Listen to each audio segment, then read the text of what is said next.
তারপর একটা উত্তরে ভুল দিয়েছি না, তারপর হচ্ছে 10, তারপর হচ্ছে কত বলো 5। আসো এই খেয়াল করো, এখন খেয়াল করো, কারণ দাম এবং চাহিদার মধ্যে কি বিপরীতমুখী সম্পর্ক। খেয়াল করো, যখন আমরা 2 টাকা, যখন আমরা দাম যখন 2 টাকা, তখন কোয়ান্টিটি পাই কত 15 একক। দাম 4 টাকা, দাম বেড়ে যখন 4 টাকা, কোয়ান্টিটি কত 10 একক। দাম বেড়ে যখন 6 টাকা, কোয়ান্টিটি কত বলো 5 একক।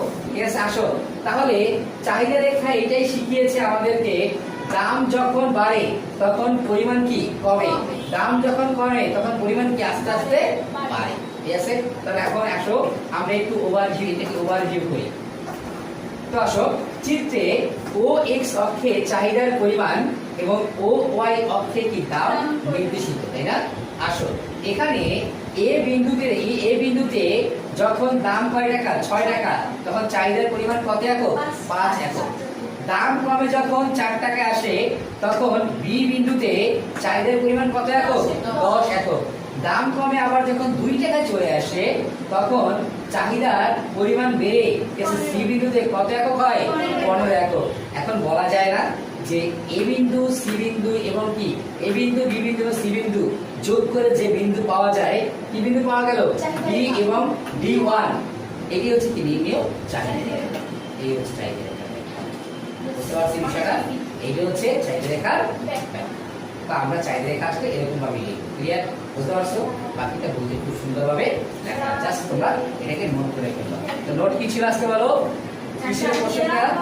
চাহিদা কাকে বলে এবং চাহিদা রেখা চিত্র সহ ব্যাখ্যা। তো প্রথম আমরা কি রাখবো?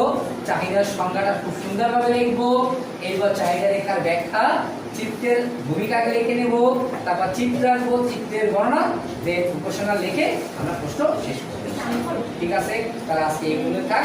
আমরা এই কালকে ক্লাস কিন্তু আমার ইকোনমিক্স হবে কিন্তু, ঠিক আছে? এই বই ঘুমায় নাও, বই সুন্দরভাবে ক্যালকুলেটর নিয়ে যাও, বই কলম এগুলো সুন্দরভাবে গুছিয়ে সুন্দরভাবে নিয়ে যাও। ওয়ালাইকুম আসসালাম ওয়া রাহমাতুল্লাহ। ওয়ালাইকুম আসসালাম।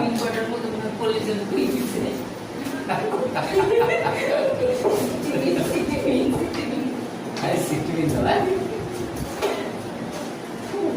প্রত্যেকদিন 5 টাকা করে খায় আর 5 টাকা সিটিভিনের ব্যাগে আছে না, সাইড পকেট আছে না, ওই মধ্যে রাখবে। কি করতে চালাক না ভাই, আমাদের আছে বাইরে তো। হ্যাঁ